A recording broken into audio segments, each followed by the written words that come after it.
Welcome back na naman dito sa aking channel. Panibagong araw, panibagong video na naman tayo ngayon. May ibabahagi na naman ako sa inyo ngayon na ritual.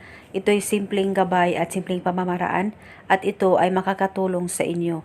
At kung bago sa channel ko, ay huwag niyo pong kalimutang mag-subscribe at pindutin ang notification bell para palagi kayong updated sa mga bago kong videos. Gusto mo ba na ikaw lamang ang pakakaisipin niya sa lahat ng oras?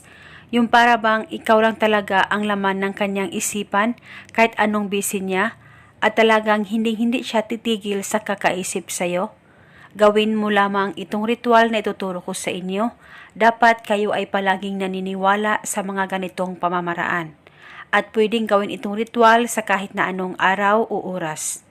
Ang gagawin mo lamang ay kumuha ka lamang ng kahit na anong kulay na panulat at papel. At pagkatapos ay isulat mo ang pangalan at apelyido ng mahal mo o ng partner mo ng 3 beses.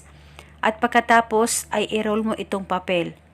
At kumuha ka lamang ng maliit na bote na plastic, bote ng soft drinks o bote ng mineral ay pwedeng gamitin at dapat malinis po ito.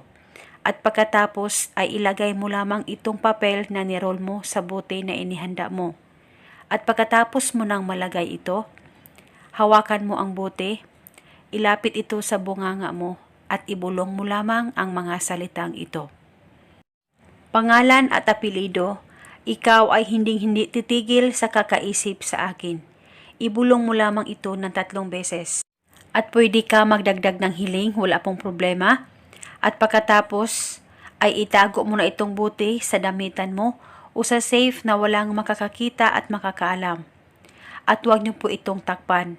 At dapat bulungan mo ito araw-araw sa kahit na anong oras. At ito muna sa ngayon. Hanggang sa sunod ko pong video. May God bless us all.